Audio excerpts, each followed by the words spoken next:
Start करें। आज start करेंगे हम केमिस्ट्री को।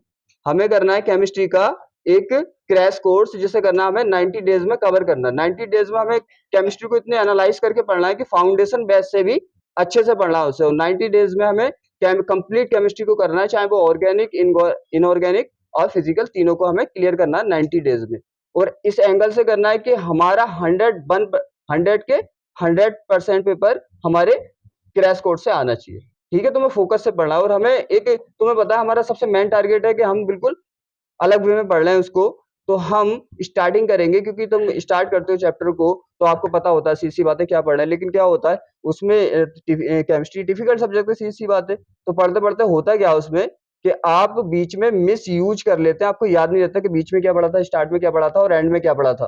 समझ में आया? तो इसलिए क्या कर रहा है, हम पढ़ेंगे इसे माइंड मैप से। माइंड मैप के अकॉर्डिंग हमें देख देख के पढ़ना है कि कहां से स्टार्ट करना है, किस पॉइंट पे एंड करना है, मिडिल टर्म्स क्या है। और मैं ये भी बताऊंगा आपको कि किससे न्यूमेरिकल आते हैं, किससे थ्योरिकल आते हैं, कहाँ पे इंपोर्टेंट है। ठीक है, बोर्ड के एंगल से। तो हम इस तरह से प्रिपरेशन करेंगे कि हमारे मार्क्स 100% बने। इसी क्रैश कोर्स से किसी भी बुक की जरूरत या किसी भी चीज की जरूरत ना हो। तो स्टार्ट करें हम। आज स्टार्ट करेंगे हम केमिस्ट्री का फर्स्ट चैप्टर। केमिस्ट्री, आपको मालूम है ना केमिस्ट्री का फर्स्ट चैप्टर कौन सा है? केमिस्ट्री करना है, केमिस्ट्री का फर्स्ट चैप्टर करना है अपने को बिलियन। Billion means solution. ठीक है, अब हमें करना है इसका माइंड मैप। हर चैप्टर का आपको माइंड मैप करना है, उसके फर्स्ट पेज पे लिखना है माइंड मैप कैसे कैसे करने, स्टार्टिंग कहां से करनी है, उसके बाद क्या करना है। ठीक है, माइंड मैप स्टार्ट करें सॉल्यूशन का, जिसे हमें करना है सॉल्यूशन का माइंड मैप। तो सॉल्यूशन हमने स्टार्ट किया, हमारे चैप्टर क्या है, सॉल्यूशन। ठीक है ना, उसका क्या करना है हमें, इसका हमें करना है माइंड मैप। माइंड मैप समझ रहे हो? माइंड मैप होता है ये हमारे माइंड में एक इमेज बन जाती है, इससे हमें पता रहता है कहां पे क्या करना है। अब हमें फर्स्ट पॉइंट पे क्या करना है, अबाउट द सॉल्यूशन, बिलियन के बारे में समझना है। क्या करना है हमें, बिलियन के बारे में। बिलियन के बारे में जो भी है ना, कैसा बिलियन होता है, क्या होता है, उसे समझना है। तो अबाउट द सॉल्यूशन। ठीक है, फिर अबाउट द सॉल्यूशन, बिलियन के बारे में हमें समझ के फिर उसके बाद करना है हमें, उसके बाद करना है हमें अणु भार, क्योंकि इसमें क्या यूज होंगे, अणु यूज होंगे। तो हमें करना है उसके बाद अणु भार। अणु भार, अणु भार को कहते हैं molecular weight. Molecular weight, molecular weight कर लिया। उसके बाद करना है हमें मोलों की संख्या, मोलों की संख्या, नंबर ऑफ मोल्स। समझ तो आ रहा है? हम माइंड मैप इस तरह से रेडी कर रहे हैं कि हमें इसके अकॉर्डिंग पढ़ना है कि किसको किस पॉइंट पे हमें करना है। यहां समझ आ गया, मोल की संख्या कर ली। फिर हमें करना है बिलियन, बिलियन प्रतिशत, प्रतिशतता कहते हैं इसको। बिलियन प्रतिशतता मीन्स सॉल्यूशन, सॉल्यूशन परसेंटेज।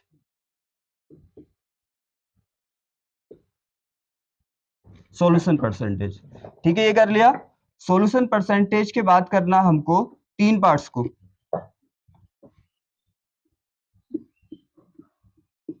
मॉलरता, मॉलरिटी,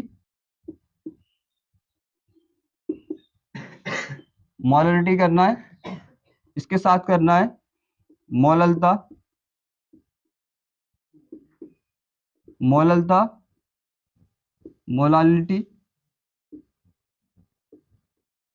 ठीक है, ये कर लिया। फिर इसके बाद करना हमको, मोलरता के बाद करना हमको अणु संख्या गुणधर्म। ठीक है, मोलरता कर लिया। मोल, यहां पे समझो, देखो सबसे पहले क्या करना हमें, बिलियन के बारे में समझना है। फिर उसके बाद अणुभार करना है, अणुओं का अणुभार करना है, उसके बाद मोलों की संख्या करनी है, उसके बाद बिलियन की परसेंटेज को सीखना है, उसके बाद मोलरता को सीखना है, उसके उसके बाद करना हमें मोल अंश, मोल अंश, मोल अंश का means mole fraction, mole fraction, mole fraction करना है, और मोल फ्रैक्शन के बाद करना हमें अणु संख्या गुणधर्म, अणु संख्या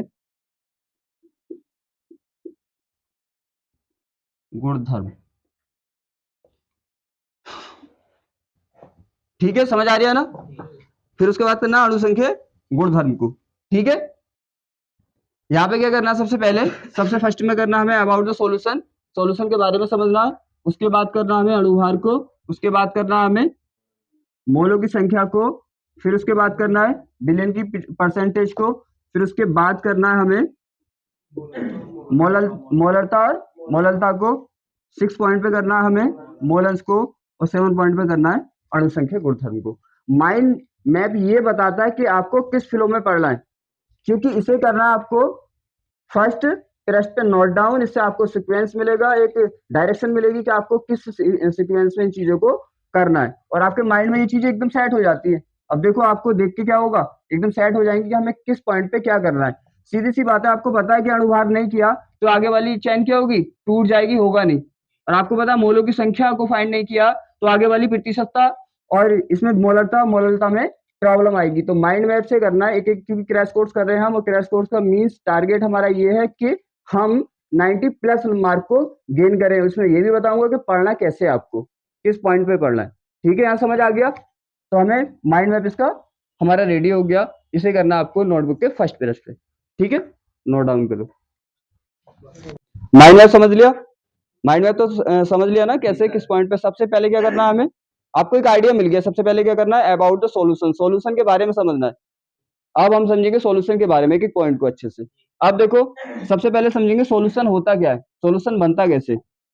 अब हमारा आता है सबसे पहले मिश्रण। मिश्रण तो सब जानते हैं, मिश्रण को, मिश्रण मीन्स मिक्सचर, मिक्सचर को तो सब जानते हैं। अब देखो मिक्सचर होता है 2 टाइप्स का। मिक्सचर कितने टाइप्स का होता है?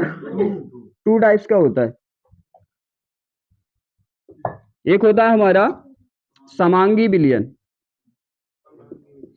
एक होता है समांगी मिश्रण, बोल सकते हैं इसको समांगी मिश्रण, और एक होता है हमारा बिस्मांगी मिश्रण। मिश्रण, इसको बिस्मांगी को कहते हैं हम हेट्रोजीनियस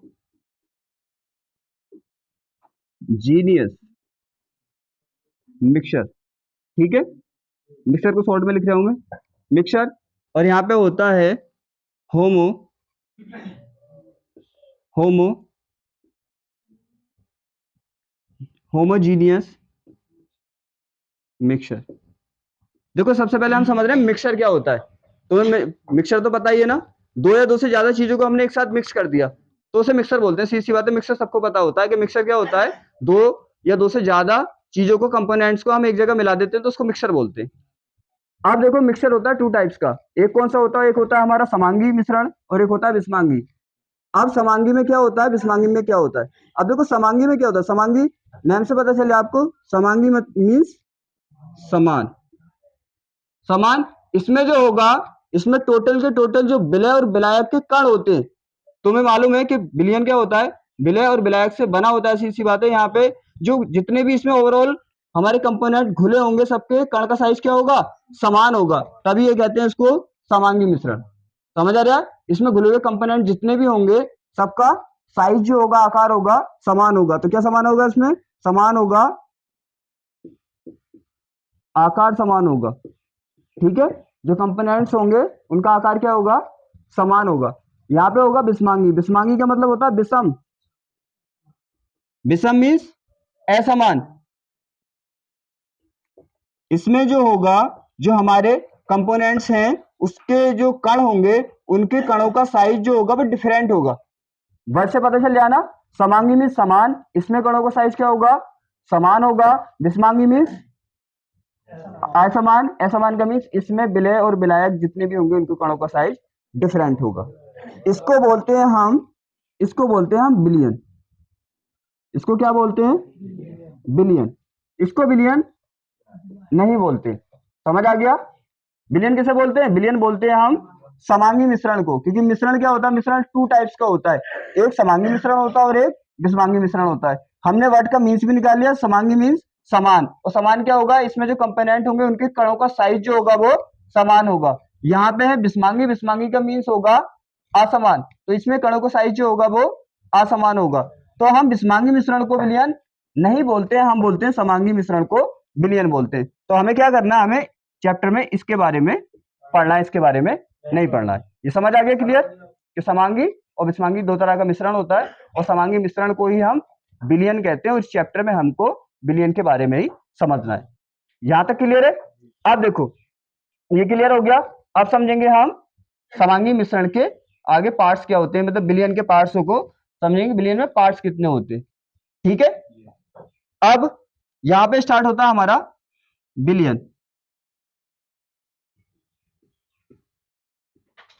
विलयन, विलयन में क्या होते हैं, विलयन में होते हैं हमारे दो पार्ट्स होते हैं, एक होता है हमारा, एक होता है हमारा विलय,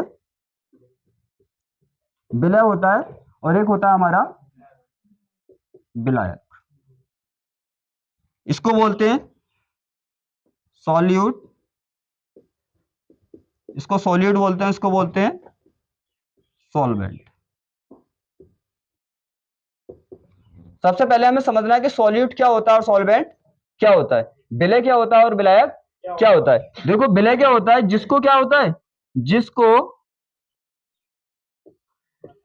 जिसको घोला जाता है, घोला जाता है, जिसको घोला जाएगा उसे क्या बोलते हैं, उसे विलय बोलते हैं। और जिसमें जिसमें घोला जाता है, घोला जाता है, दोनों पॉइंट क्लियर है।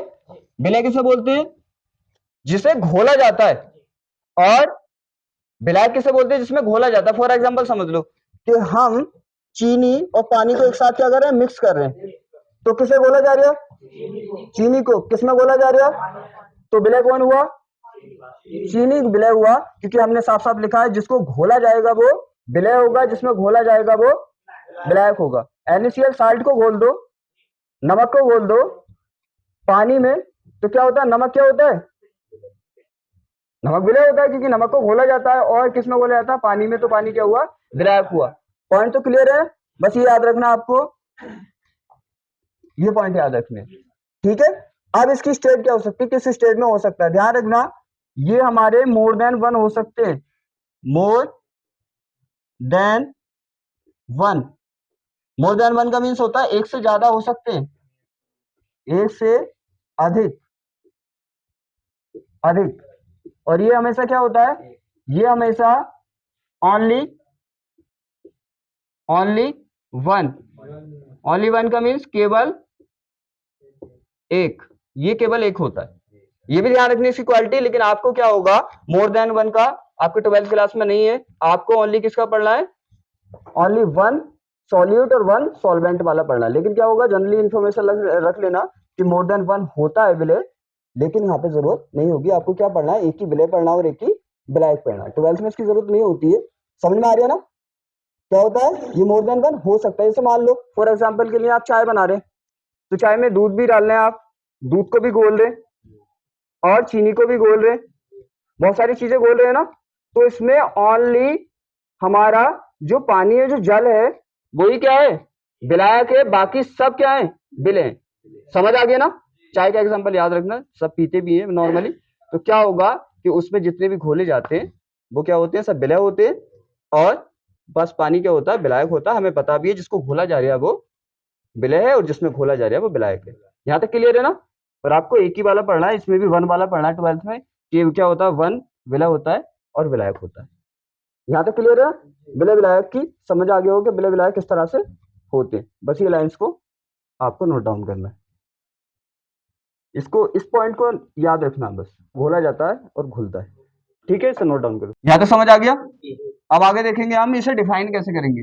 जैसे हमारे पार्ट कौन से थे, बिलियन के पार्ट्स थे। बिलियन के पार्ट्स कौन से थे हमारे, दो पार्ट्स थे हमारे सॉल्यूशन के। सॉल्यूशन के दो पार्ट थे, एक था हमारा विलय, विलय, और दूसरा कौन सा था, विलायक। इसे इंग्लिश में शॉर्ट में लिखना, ठीक है, मैंने लिखा था अभी, सॉल्वेंट एंड सॉलिड। अब इनकी कंडीशन देखेंगे किस किस कंडीशन में हो सकते हैं ये। देखो हमारा जो विलय होता है ना, वो हमारा ठोस, ठोस मीन्स सॉलिड भी होता है, और हमारा ये द्रव मीन्स लिक्विड भी होता है। हमारा विलय सॉलिड कंडीशन में भी होता है, लिक्विड कंडीशन में भी होता है, लेकिन हमारा विलायक जो होता है ना, ये केवल केवल द्रव, ओनली लिक्विड होता है, ओनली लिक्विड।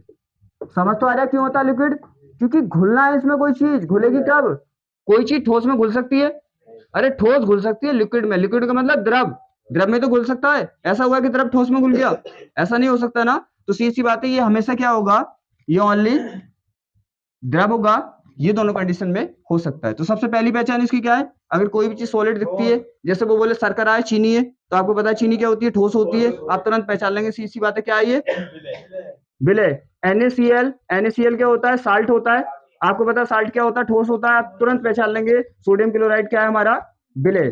तो पहली पहचान किससे करेंगे हम, ठोस से। जो भी ठोस दिखेगा हम किसकी कैटेगरी में डाल देंगे, विलय की कैटेगरी में डाल देंगे। अब यहाँ पे प्रॉब्लम आती है कि अगर लिक्विड कंडीशन हो तो कैसे पहचाने।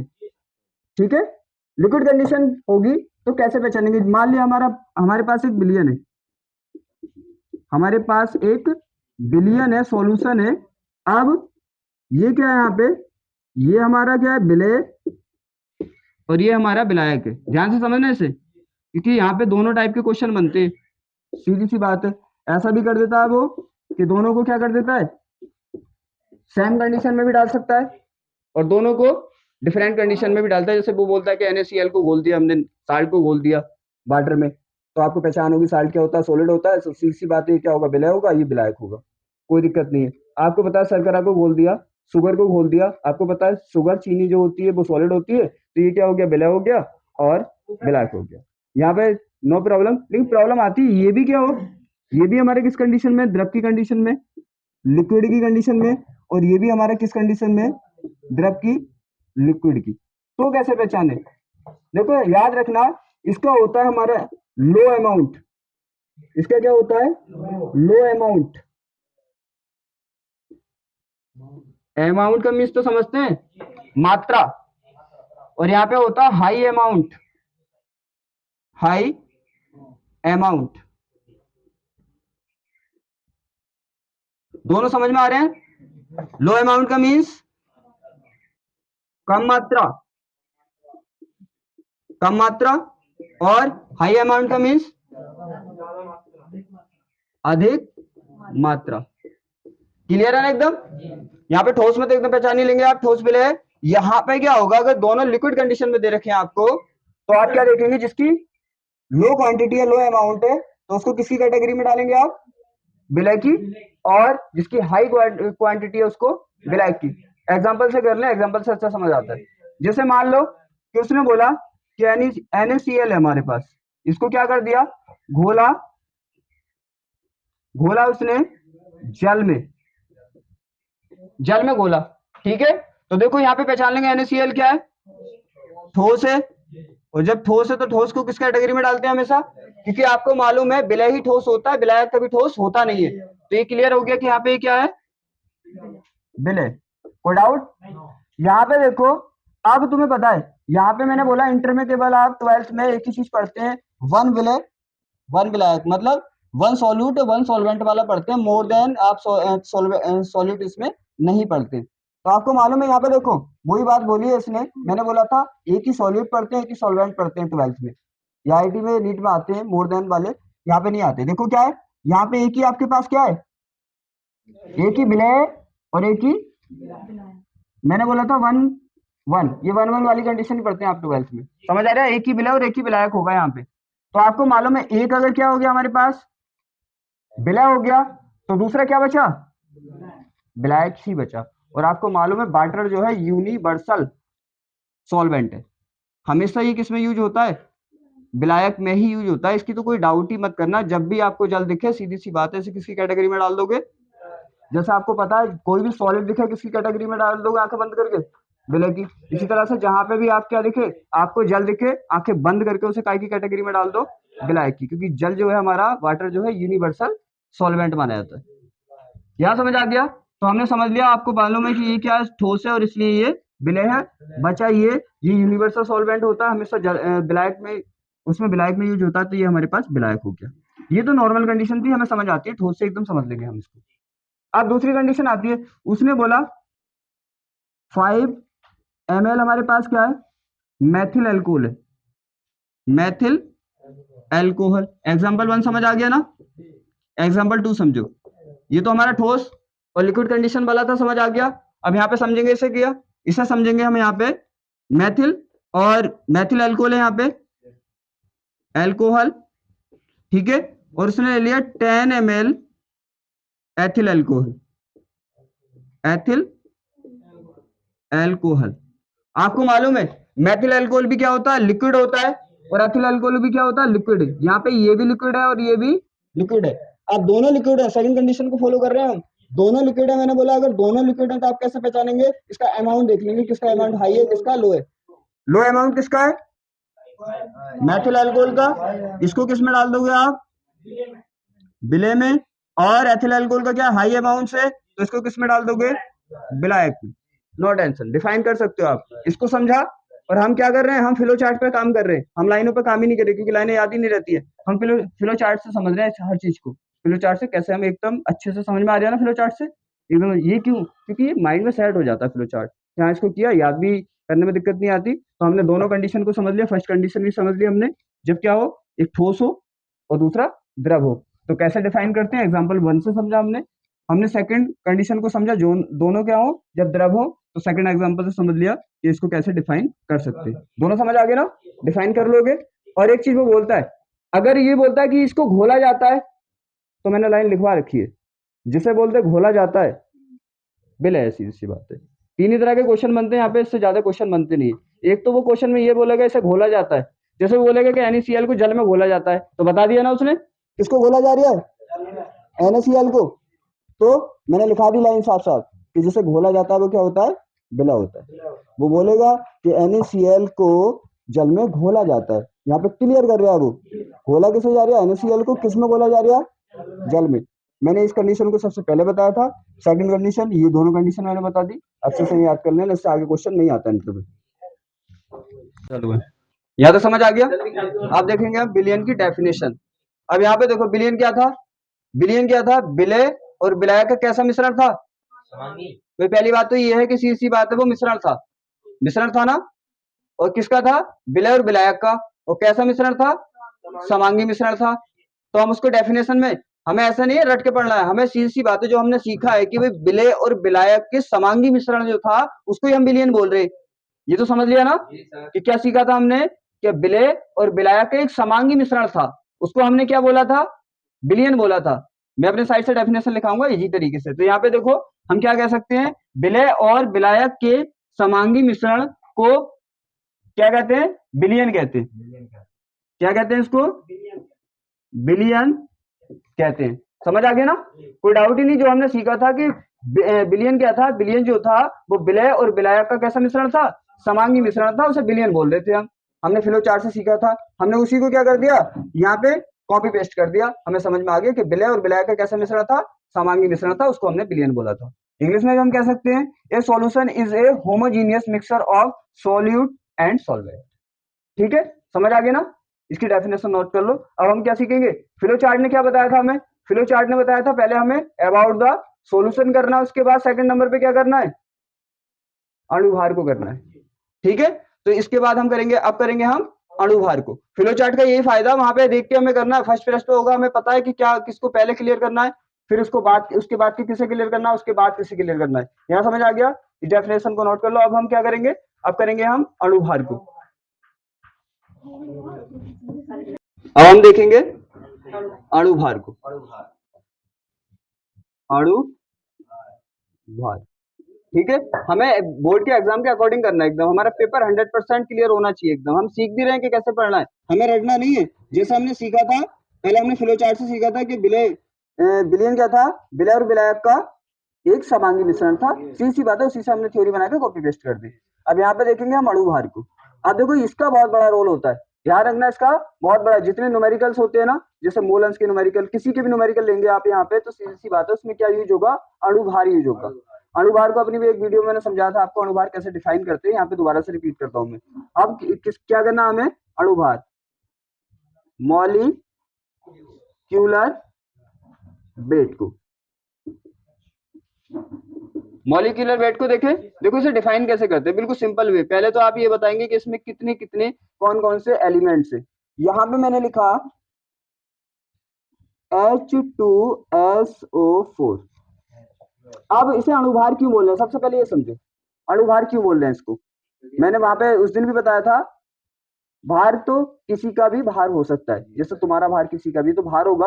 अब अणु का भार है तो, अरे ये क्या है, ये बताओ मुझे, ये क्या है, तुम्हें परमाणु दिख रहा है, अणु दिख रहा है, अणु, तो अणु का भार ही तो बोलोगे। भाई कोई इंसान है, कोई भी इंसान A to Z, मान लो कोई सोनू है किसी का नाम, तो हम बोलेंगे उसके भार को क्या बोलेंगे, सोनू का भार। अरे जिसका भार होगा नाम लगा के तभी तो डिफाइन होगा कि किसका भार है ये। तो यहाँ पे ये किस कंडीशन में, अणु की, तो इसका अणु का भार बोलेंगे। अगर ये किसी कंडीशन में होता परमाणु की, तो परमाणु का भार बोलते। सिंपल सी बात है, इसमें तो रटना नहीं है बिल्कुल भी। तो ये क्या है, अणु, तो इसका भार क्या होगा, अणु भार। अगर ये होता परमाणु तो क्या होता इसका भार, परमाणु, ठीक है। अब अणुभार समझ तो आगे, अणुभार किसे कहते हैं, किसी भी अणु के भार को, वजन को हम अणुभार कहते हैं। अब डिफाइन कैसे करते हैं, देखो सबसे पहले यहाँ पे हम नंबर काउंट करेंगे, नंबर काउंट करेंगे। मुझे बताओ हाइड्रोजन के कितने नंबर है यहाँ पे, हाइड्रोजन यहाँ पे देखो, एक चीज मैंने बोला था कि यहाँ पे जो भी ऐसे लिखा होता है, जैसे यहाँ पे लिखा है 2HCl, मैंने बोला था अगर आगे कोई नंबर लिखा है तो वो दोनों को बताता है इतने इतने नंबर से इनके। जैसे यहाँ पे 2 लिखा हुआ है आगे, तो ये बता रहा है हाइड्रोजन भी कितने यहाँ पे 2 है, और Cl भी कितने हैं 2 है। लेकिन अगर किसी के नीचे लिखा होता है इस तरह से, तो वो ओनली इसको बताता है ये 2 है, दूसरे से मतलब नहीं है, इसे अच्छे से समझ लेना। आगे लगा है तो दोनों को बताएगा कि इनकी नंबरिंग इतनी है, और अगर नीचे लगा है इसके, तो ये ओनली ये बताता है कि इसकी नंबरिंग इतनी है। तो यहाँ पे बताओ, ये डिफाइन करना सीख गए ना। तो आपको पता हाइड्रोजन कितने यहाँ पे, सल्फर कितने हैं ऐसे यहाँ पे, सल्फर, अरे जिसके पास कुछ नहीं होता 1 होता है, तुम्हें पता है हमेशा। तो सल्फर कितने, ऑक्सीजन कितने, तो सिंपल वे है, हम पहले इसको लिखेंगे कि यहाँ पे कितने कितने एलिमेंट्स है। तो हमें पता है 4 क्या है यहाँ पे, 4 नहीं 2 हाइड्रोजन है, और यहाँ पे सल्फर कितने, सल्फर तो एक ही है, और ऑक्सीजन कितने, 4। समझ आ रहा है। पहले हम यहाँ पे डिफाइन कर रहे हैं कि इसमें कितने कितने हमारे परमाणु हैं। तो हमको दिख रहा है हाइड्रोजन के परमाणु 2 है, सल्फर का परमाणु 1 है, ऑक्सीजन के परमाणु 4 है। हम इसको मल्टीप्लाई में लिख रहे हैं, आपको पता है आगे मल्टीप्लाई में लिखोगे तो भी इसका मतलब क्या है, 2 ही है। अगर इसको ऐसे लिखोगे आप तो भी इसका मीन्स क्या है, हाइड्रोजन 2 है। यहाँ तो समझ में आ गया। इसको चाहे ऐसे लिख दो चाहे ऐसे लिख दो, इसका मीन्स यही होता है कि हाइड्रोजन यहाँ पे 2 है। दोनों कंडीशन समझ आ रही है। आगे अगर मल्टीप्लाई में लिखा है तो तब भी इसका मतलब यही है कि हाइड्रोजन 2, यहाँ पे नीचे लिखा है तब भी हाइड्रोजन का मीन्स है। तो पहले हम क्या कर रहे हैं, पहले हम इसको नंबरिंग में क्वांटिंग में लिख रहे हैं। अब हम प्लस प्लस क्यों लगा रहे हैं बीच में, प्लस प्लस इसलिए लगा रहे हैं क्योंकि यार जुड़े है ना, ये प्लस का मीन्स क्या होता है, जुड़ना। तो ये सब क्या है, देखो जुड़े हुए हैं ना आपस में, तो हमने क्या किया यहाँ पे प्लस प्लस ऐड कर दिया। यहाँ तक समझ आ गया। अणुभार निकालने का सबसे फर्स्ट स्टेप ये है कि आपको इनको इस तरह से मल्टीप्लाइड में लिखना है कि कितने कितने परमाणु है। अब देखो 4 एग्जांपल और अच्छे से समझाता हूँ मैं इसको। मान लिया कि यहाँ पे, और अच्छे से समझना इसको, कि हाइड्रोजन कितने, तो हम इसको ऐसे भी लिख सकते हैं मल्टीप्लाई में, और मैंने अभी बताया था इसको ऐसे भी लिख सकते हैं, कोई दिक्कत नहीं, बात एक ही है। फिर यहाँ पे कितने, सल्फर कितने, 1 है, तो 1 से मल्टीप्लाई कर दिया। ऑक्सीजन कितने, तो 4 से मल्टीप्लाई कर दी। अब देखो प्लस क्यों लगा रहे हैं, प्लस लिखना, सब क्या है यहाँ पे जुड़े हुए हैं, जुड़े का मतलब जोड़, और जोड़ को किससे शो करते हैं, जब ये जुड़े हुए हैं तो इन सबको भी क्या कर दो, जोड़ दो, इन सबको क्या कर दो, जोड़ दो। अब क्या करो यहाँ पे इनका जो वेट होता है उसको पुट कर देते हैं, वैल्यू पुट कर दे इसकी, हाइड्रोजन का वेट कितना होता है 1 प्लस सल्फर का वेट कितना होता है 32 प्लस इसका होता है 16। देखो क्या है यहाँ पे मैं बता देता हूँ इसका वेट, हाइड्रोजन कितना होता है 1, सल्फर कितना होता है और ऑक्सीजन कितना होता है। और ध्यान रखना इसकी दिक्कत मत लेना बिल्कुल भी, क्योंकि ये बोर्ड एग्जाम का जो एग्जाम क्वेश्चन पेपर आता है ऊपर क्वेश्चन होता है, नीचे ऐसे लिखे होते हैं, ये आपको ये मिलेंगे, इसका कोई दिक्कत नहीं है, ठीक है। हाँ ये लिखे हुए मिलेंगे नीचे, यहाँ तक समझ आ रहा है। और आपको मैंने सिखाया था फिजिक्स में भी कि यहाँ पे क्या होता है, जिसकी वैल्यू जिसके इक्वल होती है उसकी जगह वो रख सकते हैं। तो यहाँ पे हाइड्रोजन किसके बराबर है 1 के, तो जहाँ पे हाइड्रोजन है 1 को पुट कर दिया, सल्फर किसके बराबर 32 के, तो जहाँ पे सल्फर था 32 को कर दिया। अब क्या कर देंगे हम, इनकी मल्टीप्लाई कर देंगे, तो 1 से इसकी करोगे तो इसकी करोगे तो इतना ही रहेगा, और इसकी करोगे तो ठीक है। अब देखो इसको ऐड कर दो तो कितना होगा 6 एंड 8 होगा, 6 और 3 कितना होगा 98 ग्राम। तो इसका क्या हुआ H2SO4 अणु का जो भार आया हमारा वो कितना आया 98 ग्राम। समझ आ गया कैसे निकालते हैं, बिल्कुल सिंपल वे, कुछ नहीं करना आपको, नंबरिंग में नोट करना, उसकी वैल्यू को पुट करना है। जैसे जैसे मान लो इसका भार क्या होगा भाई, जिस जिस चीज से बना होगा, अगर हम किसी जैसे मार्कर का भार निकालें, यहाँ पे मार्कर है हमारे पास, तो हमें मार्कर का वेट निकालना, भार निकालना है, तो जिस जिस चीज से मार्कर बना होगा, जिस जिस कंपोनेंट से बना होगा, उन सबको क्या करोगे, उनका भार जोड़ के तो पता चलेगा। मान लिया कि कितने ग्राम का इसमें कवर है, कितने ग्राम इसमें इंक पड़ी हुई है, तो सबको क्या करेंगे वेट ऐड कर देंगे। फॉर एग्जाम्पल समझ लो कि अपना एग्जाम्पल ले लो, अगर हमें अपना वेट निकालना है तो हम जोड़ लेंगे क्या, हमारे जो हड्डियां हैं उसमें कितना वेट है और हमारा जो मांस है उसमें कितना वेट है, दोनों को क्या कर देंगे ऐड कर देंगे, तो बता देंगे कि एक इंसान में कितना वेट है। तो किसी का टोटल वेट बताने के लिए उसमें जितने भी पार्ट्स हैं उसका वेट क्या कर लेंगे हम एक साथ ऐड कर देंगे। तो अणुभार समझ में आ गया, अणुभार आपको डिफाइन करना है, ऐसे किसी का भी आप डिफाइन कर सकते हैं। मान लो इसका कर लिया, इसका तो कर लिया, अब किसी और का करें, एक एग्जाम्पल हो गया हमारा, ऐसे ही करना बिल्कुल सिंपल में, कोई दिक्कत ही नहीं। हमें एग्जाम्पल करें सेकंड, करें सेकंड, हमारे पास है HNO3। अब तो सीख गए हो गया आप, यहाँ पे आपको मालूम है जिसके नीचे कुछ नहीं है 1 होता है, यहाँ पे हाइड्रोजन कितने, तो हमें पता है पहले हमें क्या करना है, वही 1, तो हाइड्रोजन हम पहले ये शो कर लें बस कि कितने कितने हैं। एक हाइड्रोजन है यहाँ पे, नाइट्रोजन भी कितना है 1 है, ऑक्सीजन कितने हैं 3 है। यहाँ तक तो समझ आ गया। अब तुम्हें पता है ये सब क्या है जुड़े हुए हैं, तो इनको भी क्या करना पड़ेगा, जोड़ना पड़ेगा, ये जुड़े हैं तो सीधी सी बात है इनको भी जोड़ दो, जोड़ दिया। अब क्या करो इनकी वैल्यू पुट कर दो, H की वैल्यू कितनी है 1, N की वैल्यू कितनी है 14 और O की वैल्यू कितनी है 16। आपको मालूम है ये रूल भी मैंने बताया, फिजिक्स में भी बताया था, वैल्यू पुट कर दो। हाइड्रोजन किसके इक्वल है 1 के, तो हाइड्रोजन की जगह 1 पुट कर सकते हैं, प्लस एन किसके इक्वल है 14 के, तो इसके 14 पुट कर सकते हैं वैल्यू को, और यहाँ पे ऑक्सीजन किसके इक्वल है 16 के, तो सब क्या करेंगे, इसका तो 1 ही होगा और इसका कितना होगा 14 ही होगा, और इसका कितना होगा 48। ठीक है, हम यहाँ पे एवरेज करेंगे तो कितना हो गया 8, 4 कितना हो गया 12, 12 13 हो गया, 3 हो गया इसका, और यहाँ पे कितना हो गया 4 हो गया, 4 5 हो गया और 6 हो गया। ठीक है, इतने ग्राम, बिल्कुल सिंपल है, कुछ नहीं करना, पहले आपको इस तरह से करना है, आपको दिक्कत ही नहीं आएगी, सीधी बात है। आप पहले नंबरिंग को शो कर देना, नंबरिंग के बाद क्या होता है ये सब ऐड है तो ऐड का साइन लगा देना और डिफाइन हो गया। तो हमारा सेकंड स्टेप देखो, माइंड मैप कितना अच्छा काम कर रहा है, माइंड मैप बता रहा है आपको क्या करना है, उसने बताया अबाउट द सोल्यूशन, सोल्यूशन कर लिया हमने, फिर उसके बाद उसने बोला कि अणुभार करो, अणुभार कर लिया, आप क्या बोल रहे हैं वो तुमसे कंटिन्यू बोलता रहेगा, आप इसे करो पहले, फिर इसे करना है, फिर इसे करना है। अब क्या बोल रहा है वो बोल रहा है अब आपको डिफाइन करना है नंबर ऑफ मोल्स को।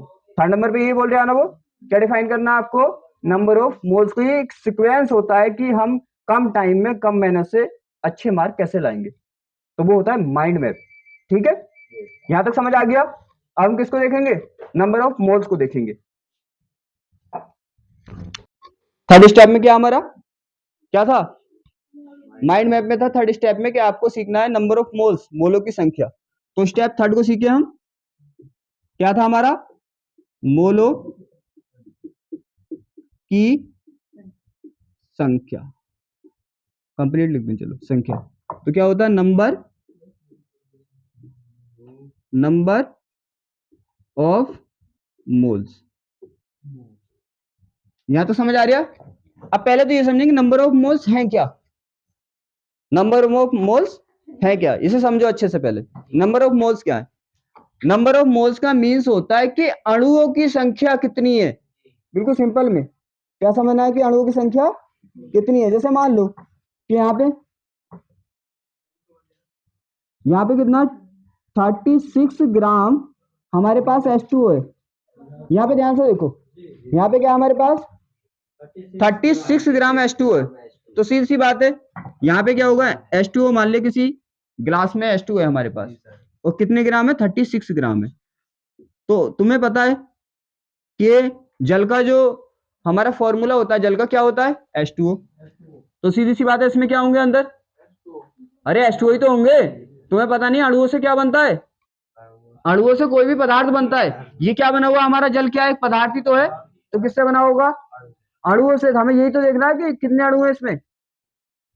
इसमें सिंपल में मोलों की संख्या समझ में नहीं आती, कंफ्यूज करती है। मोलों की संख्या क्या है, मोलों की संख्या का मतलब होता है जो भी है ये, तो इसके कितने मोल हैं इसमें। तो ये क्या है हमारा, ये पदार्थ ही तो है। अब हमें देखना है ये किससे बना होगा, H2O से। तो हमें देखना है इसमें कितने H2O हैं, उसे कहते हैं मोलों की संख्या। समझ आ गया, हमें देखना है कितने H2O के अणु हैं इसमें, उसे मोलों की संख्या कहते हैं। तो हमें सिंपल भाषा में इसको कह सकते हैं कि पदार्थ के मोलों की संख्या देखनी है हमें, कि पदार्थ में कितने मोल हैं। पदार्थ में क्या देखना है, पदार्थ में हमें अणुओं की संख्या देखनी है। किसकी संख्या, अणुओं की, अणुओं की संख्या। सिंपल भाषा में इसकी डेफिनेशन ये है, किसी भी पदार्थ में हमें क्या डिफाइन करना है उसके, कि इसमें कितने अणु है। तो हमारा क्या है, ये जल है, जल है ना। और जल का मान लिया हमारे पास पदार्थ ही तो है जल। अब ये तुम्हें पता है जल में अणु कौन से होते हैं, H2O। तो हमें देखना है कि इसमें कितने H2O के अणु हैं, उसे कहते हैं मोल। अब कितने ग्राम है ये, 36 ग्राम। अब देखेंगे हम निकालेंगे कैसे, सीधी सी बात है। अब मैंने मान लिया कि आपसे मैं पूछूं क्या हमारे पास